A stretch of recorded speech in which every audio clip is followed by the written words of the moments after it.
جی السلام علیکم، امید ہے کہ آپ سب لوگ خیریت سے ہوں گے۔ آج کے اس ولاگ کے اندر خان صاحب کو جیل میں کیا آفر کیا گیا تھا اس حوالے سے کچھ تفصیلات ہیں۔ میرپور آزاد کشمیر کے حوالے سے خبر ہے، کچھ عالمی خبریں ہیں اور کچھ مزید چیزیں کوشش ہوگی کہ وہ آپ کے ساتھ شیئر کی جائیں۔ سب سے پہلے خیبر پختونخوا کے اندر اس وقت مائنز اینڈ منرل ایکٹ کے اوپر بحث ہو رہی ہے۔ وہاں کی اسمبلی کے اندر ایک معدنیات کے حوالے سے بل پیش کیا جا رہا ہے، وہ جو بل ہے وہ خیبر پختونخوا کی اسمبلی کی ویب سائٹ کے اوپر بھی موجود ہے، لیکن اس پہ بہت زیادہ کرٹیسزم ہو رہا ہے، تنقید ہو رہی ہے۔ تنقید یہ ہو رہی ہے کہ اس بل کو اس لیے لایا جا رہا ہے کہ خیبر پختونخوا کی معدنیات کا کنٹرول وفاق کے حوالے کر دیا جائے گا یا کسی اور کے حوالے کر دیا جائے گا۔ ہو سکتا ہے کہ ایسی کوئی بات نہ ہو۔ اس حوالے سے خیبر پختونخوا کی بہت ساری شخصیات اور خصوصاً جو حکومت سے تعلق رکھنے والی شخصیات اس پہ وضاحتیں بھی دے رہی ہیں اور وہ یہ بھی کہہ رہے ہیں کہ جی بل موجود ہے ویب سائٹ کے اوپر، آپ جا کے پڑھ لیں۔ لیکن ایک کنٹروورسی جنریٹ ہو گئی ہے اور اس موقع کے اوپر جہاں پہ خان صاحب سے ملاقاتیں نہیں ہو سک رہی، بہت سارے معاملات دیگر چل رہے ہیں، تو یہ کوشچن کیا جا رہا ہے کہ اتنی کیا جلدی ہے کہ وہ یہ ایکٹ پاس کرنا چاہتے ہیں۔ اب اس کے اوپر عمران خان صاحب کی بہن علیمہ خان صاحبہ نے بھی کہا ہے کہ معدنیات خیبر پختونخوا کا قیمتی اثاثہ ہیں، جب تک عمران خان رہا نہیں ہو جاتے مائنز اینڈ منرلز ایکٹ کو ہولڈ یعنی موخر کر دیا جائے، ہولڈ پہ ڈال دیا جائے، اس کے اوپر کسی قسم کی کوئی ووٹنگ نہ کروائی جائے، نہ اس کو ریجیکٹ کیا جائے، نہ اس کو پاس کیا جائے۔ عمران خان صاحب جب تک رہا نہیں ہوتے اس معاملے کو آگے نہ بڑھایا جائے۔ اب یہ بات انہوں نے ایک تجویز رکھ دی ہے کیونکہ یہ معاملہ کافی زیادہ کنٹروورشل ہو گیا ہے، اور اگر وفاق کی اس میں جسے آپ کہہ سکتے ہیں انٹرسٹ بھی ہے، وفاق کی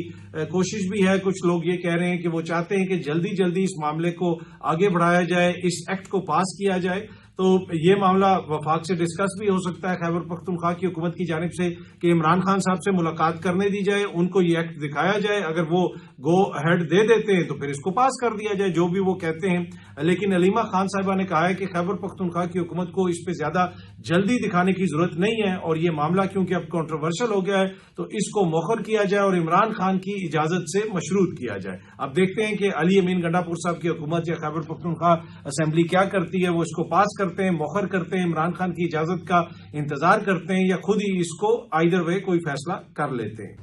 اچھا، یہ چیز آئے روز ڈسکس ہوتی ہے کہ عمران خان صاحب کو مختلف ڈیلز آفر کی جا رہی ہیں، اور کچھ دوست یہ کہتے ہیں کہ جی عمران خان صاحب ڈیل مانگ رہے ہیں، وہ پوری کوشش کر رہے ہیں، وہ روز کوشش کرتے ہیں کہ ان کو کوئی ڈیل ملے لیکن ڈیل مل نہیں رہی۔ دوسری جانب سے یہ کہا جاتا ہے کہ جی عمران خان صاحب کو ڈیلز آفر ہوتی ہیں اور وہ آگے سے ریجیکٹ کر دیتے ہیں۔ اب کچھ چیزیں ایسی ہیں کہ اگر آپ پاکستان کی سیاست کے پیٹرن کو دیکھیں تو وہ بڑی واضح ہیں کہ کس طریقے سے ڈیل ہوتی ہے،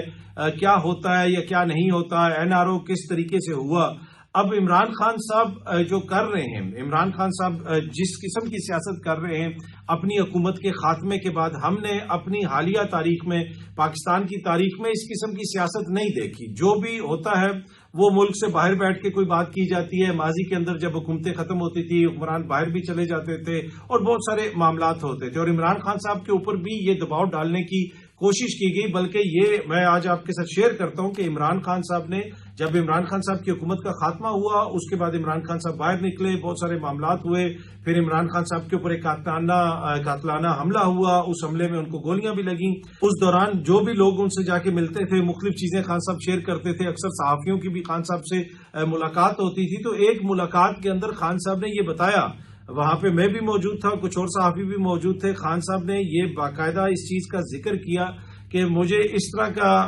ایک طرح سے تاثر دینے کی کوشش کی جا رہی ہے، ایک طرح سے کہا جا رہا ہے کہ آپ بے شک ملک سے چلے جائیں، کچھ عرصہ چیزوں کو اسی طرح دیکھ لیں، رہنے دیں، آہستہ آہستہ چیزیں ٹھیک ہوں گی، یہاں پہ حکومتیں ختم ہوتی ہیں، حکومتیں واپس آ جاتی ہیں۔ تو وہاں پہ ہم نے ان سے پوچھا کہ پھر کیا آپ نے فیصلہ کیا ہے، آپ ملک چھوڑ کے جائیں گے، کیا کریں گے؟ اس لیے کہ یہاں پہ جب آپ کی حکومت کا خاتمہ ہوتا ہے تو کہا یہ جاتا ہے کہ اگلے 3-4 سال تک اب آپ کا جو وہ کیس ہے وہ بڑا کمزور ہے، آپ دوبارہ اقتدار میں نہیں آ سکتے، اور آپ کے اوپر بہت سارے معاملات ہیں، مقدمات بھی درج ہو رہے ہیں۔ تو خان صاحب نے کہا کہ جی کسی صورت میں ملک چھوڑ کے نہیں جاؤں گا، اور اسی موقع پہ پھر انہوں نے بتایا کہ یہ چیز تو مجھے کہی جا رہی ہے، مختلف جگہوں سے میرے کانوں میں یہ چیز ڈلوائی جا رہی ہے کہ آپ ملک چھوڑ کے چلے جائیں۔ دیکھیں وہ بھی چھوڑ کے چلا گیا تھا، پھر وہ واپس آ گیا، دیکھیں وہ وہاں پہ گئے تھے، وہ واپس آ کے وزیر اعظم بن گیا، تو آپ کا بھی ایسا ہو جائے گا۔ تو اس وقت ہی خان صاحب نے کہا تھا کہ جو مرضی ہو جائے، اس وقت خان صاحب گرفتار نہیں ہوئے تھے، انہوں نے کہا جو مرضی مرضی ہو جائے میں ملک چھوڑ کے نہیں جاؤں گا. اور ان سے یہ بھی ہم نے پوچھا کہ پھر آپ کی گرفتاری کی خبریں بھی آ رہی ہیں کہ آپ کو گرفتار کر لیا جائے گا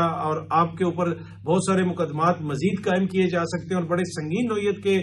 مقدمات آپ کے اوپر قائم ہو سکتے ہیں. تو انہوں نے کہا کہ جو مرضی مقدمات ہوتے رہیں میں کہیں نہیں جا رہا. تو اس وقت تک تو خان صاحب جیل میں نہیں تھے, وہ جیل یا گرفتاری سے پہلے کی گفتگو تھی, اور یہ بات خان صاحب نے خود صحافیوں کے ساتھ شیئر کی کہ مجھے یہ کنوے کرنے کی کوشش کی جا رہی ہے کہ آپ ملک چھوڑ کے چلے جائیں. اب خان صاحب جیل میں چلے گئے, تقریباً 2 سال کا عرصہ ہو گیا ہے. ان کی بہن علیمہ خان صاحبہ بھی یہ بتا رہی ہیں کہ جب وہ جیل میں چلے گئے تو دوبارہ ان کو یہ آفر کیا گیا کہ آپ چلے جائیں, ملک سے باہر بھی آپ جا سکتے ہیں, 2 سال کے لیے خاموش ہو جائیں تو معاملات بہتر ہوں گے تو آپ واپس آ جائیے گا. اور جیل کے اندر بھی ان کو یہ چیز آفر کی گئی, لیکن انہوں نے اس کو ماننے سے انکار کیا یا پھر انہوں نے وہ آفر نہیں لی. اب فرق یہ ہے کہ پاکستان کی سیاست میں جو اصل فرق ہے, جو بھی سیاستدان ہوتے تھے وہ باہر ان کا ریٹرک کچھ اور ہوتا تھا, جب وہ جیل میں جاتے تھے یا معاملات تھوڑے سے سخت ہوتے تھے تو وہ چیزیں بالکل جسے آپ کہتے ہیں نا پیچھے چلی جاتی تھیں, وہ بیک ڈال دیتے تھے, پیچھے بیک برنر پہ ڈال دیتے تھے, چیزوں کو روک دیتے تھے, ٹویٹر بھی خاموش ہو جاتا تھا. لیکن عمران خان صاحب کی طرف سے وہ نہیں کیا جا رہا. تو علیمہ خان صاحبہ نے گفتگو کرتے ہوئے یہ کہا ہے, سامنے آپ دیکھ سکتے ہیں, میڈیا بھی اس کو رپورٹ کر رہا ہے کہ عمران خان کو کون سی آفرز دی گئیں. انہوں نے بتایا کہ عمران خان کو بہت پہلے آفرز آ رہی تھیں ملک چھوڑ کے چلے جائیں یا 2 سال کے لیے خاموش ہو جائیں. اگر آج بانی پی ٹی آئی سے ملاقات نہیں کروائی جاتی تو انہوں نے یہ بھی کہا کہ وہ دھرنا دیں گی. اس کے ساتھ ساتھ انہوں نے کہا کہ امریکی وفد اپنی مرضی سے پاکستان آ رہا ہے, ہمیں اس بارے میں کچھ معلوم نہیں. عمران خان نے پوچھا کہ کیا آپ نے باہر جا کر میری بات پہنچا دی ہے, تو ہم وہی بات کرتے ہیں جو بانی پی ٹی آئی ہمیں بتاتے ہیں. تو علیمہ خان صاحبہ نے یہ بھی کہا کہ عمران خان صاحب ان سے پوچھتے ہیں کہ کیا آپ نے میری بات باہر پہنچا دی. میں نے آپ سے پہلے بھی یہ کہا تھا اور دوبارہ شیئر کرتا ہوں کہ عمران خان کی بات باہر پوری طرح تبھی آتی ہے جب علیمہ خان صاحبہ جا کے ان کو ملتی ہیں یا خان صاحب کی بہنیں ان سے ملتی ہیں. باقی جو لوگ ملتے ہیں وہ بھی آ کے بتاتے ہیں, لیکن آبویسلی وہ بہت زیادہ سیاست ڈسکس ہو رہی ہوتی ہے, بہت ساری چیزیں ڈسکس ہو رہی ہوتی ہیں, تو وہ کچھ چیزیں شیئر کرتے ہیں, کچھ نہیں کرتے. واللہ عالم اس کی وہ جو کیا ریزن ہے وہ خود بتا سکتے ہیں. لیکن ان سینسرڈ قسم کی گفتگو اگر باہر آ کے کوئی کرتا ہے, باہر آ کے اگر کوئی شیئر کرتا ہے تو وہ علیمہ خان صاحبہ ہیں. اور ابھی بھی جو سارا یہ معاملہ چل رہا ہے, کوئی امریکی وفد کی بات ہو رہی ہے, کوئی خان صاحب سے جیل میں ملاقات کی بات ہو رہی ہے, کوئی ڈیل کی بات ہو رہی ہے, یہ جو ساری چیزیں چل رہی ہیں. پھر عید کے موقع کے اوپر اعظم سواتی صاحب گئے, دیگر لوگ گئے, کسی نے اپنے لیے کچھ مانگا, کسی نے باہر آ کے کوئی بات کی, وہ ساری چیزیں تو چل رہی ہیں. لیکن عمران خان کیا کہہ رہے ہیں سارے معاملات کے حوالے سے موجودہ تناظر کے اندر, وہ تبھی پتہ چلے گا جب علیمہ خان صاحبہ کی آج ان سے ملاقات ہوگی, بہنوں کی آج ان سے ملاقات ہوگی. یا بڑا کوشچن یہ ہے کہ کیا وہ ملاقات ہوگی یا نہیں ہوگی. تو عمران خان صاحب سے جو بھی مل کے